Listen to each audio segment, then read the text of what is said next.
Pourquoi on utilise les lasers? C'est parce qu'on veut avoir une photothermolyse sélective. Et ça veut dire qu'on veut détruire certaines particules.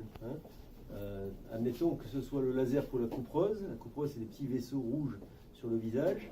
Et ben, on va utiliser une longueur d'onde particulière qui va atteindre l'hémoglobine. L'hémoglobine contenue dans le sang. Okay, et donc, on va brûler, mais de façon sélective, le sang et le vaisseau, et pas la peau. Ce qui fait que la peau ne risque rien. Parce qu'en fait, avant les lasers de ma grand-mère, si je sais, ils faisaient des cicatrices.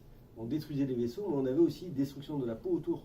Et du coup, on avait des taches blanches, enfin, c'était l'horreur, et des taches blanches définitives, et non pas comme tu connais.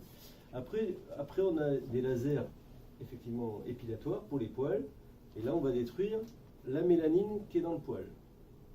Et Marie-Laure pourrait le dire, on a de la mélanine aussi sur la peau bronzée, ce qui fait que des fois, on a des taches blanches, mais qui, elles, ne sont pas définitives. D'accord ? Ça, c'est un laser qui est en D532, alors que l'autre, c'était le laser 532 nanomètres. Et enfin, il y a les lasers de détatouage, avec plusieurs longueurs d'onde. Ben, je vous ai montré les trois qu'on a. Le 1064, c'est le plus fréquent, 1064 nanomètres.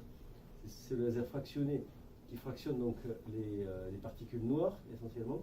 D'accord ?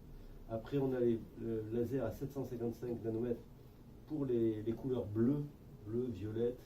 On a moins vert aussi. On a moins de résultats. Donc, c'est toujours des lumières, des lambda, des longueurs d'onde complémentaires de la lumière, de la couleur que l'on veut fractionner. Si c'est le bleu, ben on va utiliser effectivement la lumière complémentaire. Si c'est le rouge, une autre complémentaire. Et enfin, on a le rouge, tatouage rouge et marron, et on utilise le D530 nanomètres. Ok ? Voilà. Et c'est sûr que, ce que je disais tout à l'heure, qu'on a beaucoup plus de résultats avec des tatouages amateurs, qui étaient faits à l'époque avec de l'encre de Chine, où on appuyait très peu. Et on avait des grands tatouages à ma mère avec un cœur, en fait, des numéros, souvent le fiancé, l'ex-fiancé, voilà. Et les gens viennent se le faire enlever fréquemment parce qu'ils ont changé. Voilà. Ok ? Voilà.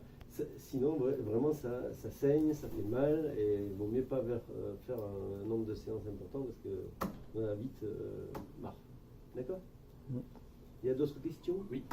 Alors, depuis combien de temps êtes-vous dermatologue ? Alors moi, je suis dermato. Je suis dermato depuis... Je me suis installé en 89. Ça va faire 30 ans. Le 18 septembre 89. Bon, voilà. Avez-vous suivi une formation spécifique pour le détatouage ? Oui. J'ai fait un DU de laser, et notamment de laser de détatouage. Mais il n'y a pas que le laser de détatouage. Donc, qui peut détatouer ? En théorie, que les dermatologues. Mais il est question d'ouvrir ça aux tatoueurs eux-mêmes, parce que c'est quand même pas une technique très compliquée à posséder. Maintenant, il faut que ça soit réglementé, et là pour l'instant, je pense qu'en France, du moins, c'est que les dermatologues qui ont le droit. Donc, avez-vous beaucoup de clients concernant le détatouage ? Il y a beaucoup de demandes, voilà, et après... ce sont des demandes qui sont parfois un peu irréalistes parce que les gens croient, et peut-être que c'était votre cas, qu'une séance, ça suffit pour détatouer. Il faut beaucoup de séances, donc ça fait mal, je l'ai dit encore, ça fait des cicatrices, enfin, ça fait des croûtes et des pansements à faire régulièrement. Il n'y a pas de cicatrices, parce qu'on est encore une fois sélectif sur le tatouage et non pas sur la peau. Mais donc ça fait mal aussi au portefeuille, parce que c'est vraiment cher. Et les jeunes qui se font tatouer, bon, après quand ils le regrettent, ils peuvent le regretter aussi financièrement. C'est pas évident. Donc quel est le pourcentage de l'utilisation de votre laser pour le détatouage environ, enfin une estimation? Alors, le laser qui est dédié au tatouage, c'est 100%, parce que il est dédié au Et non, mais si je veux dire par rapport à mon activité. Oui, voilà. À mon activité, ça doit représenter 15-20%. Donc combien de séances sont nécessaires pour un détatouage? Un professionnel, il faut compter entre 5 et 10-12 séances.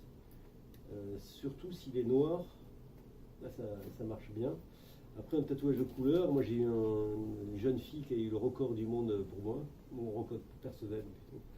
Elle avait un tatouage vert professionnel, un petit papillon vert dans le dos, et je l'ai vu 23 fois. 23 fois.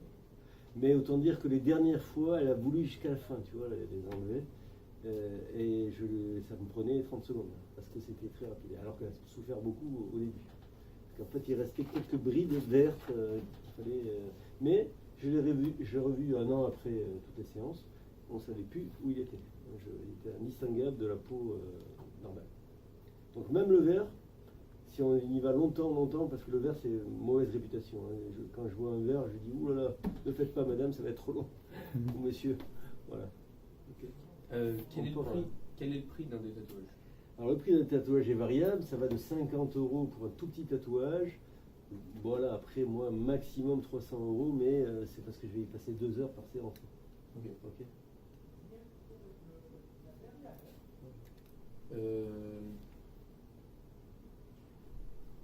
Est-ce que le laser peut être utilisé sur tout type de peau? Très bonne question. Ça.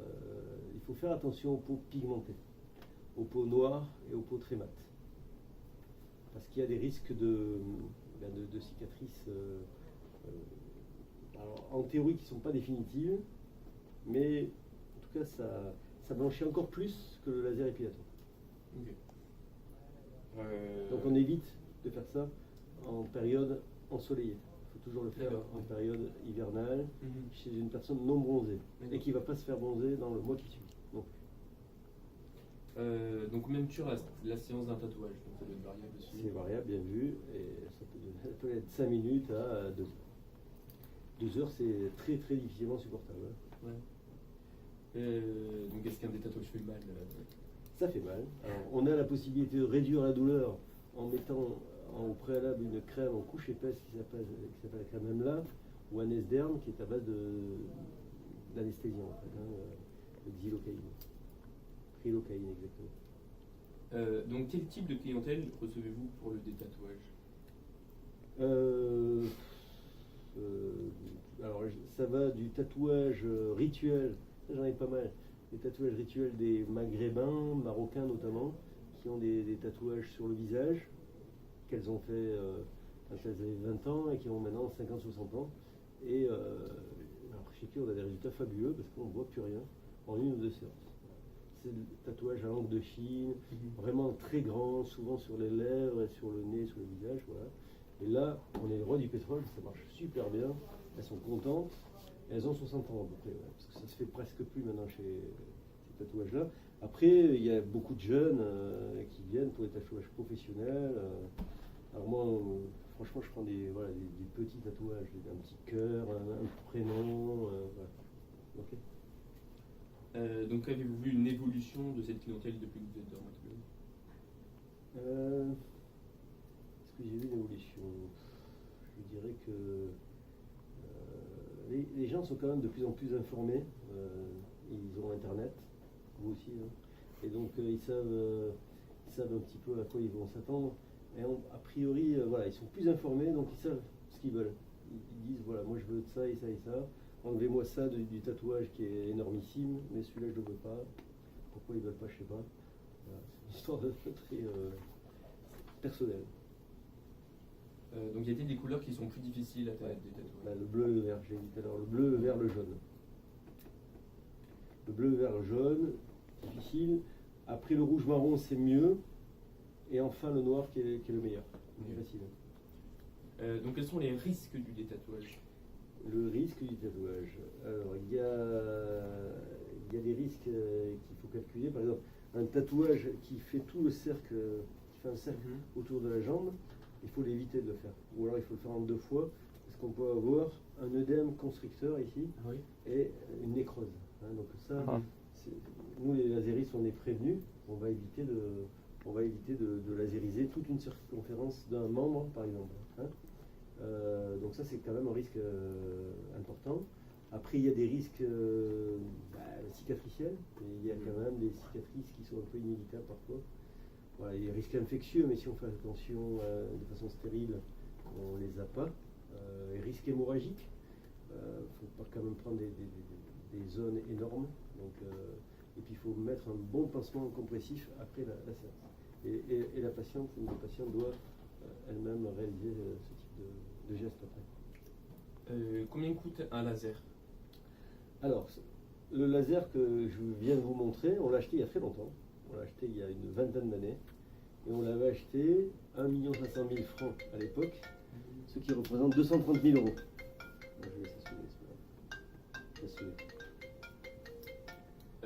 Y a-t-il un laser plus efficace que les autres pour le détatouage? Alors oui, on ne l'a pas. Hein, c'est le laser dont on parlait tout à l'heure, à picoseconde, hein, Oui. c'est-à-dire à 10-12 secondes, qui est plus fragmentaire.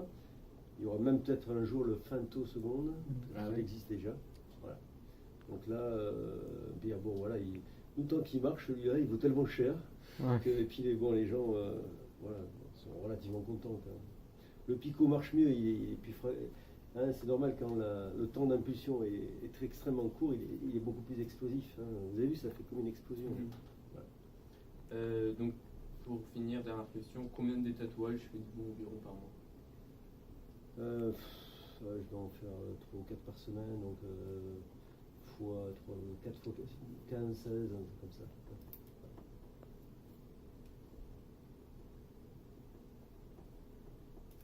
Ce sont des bonnes questions.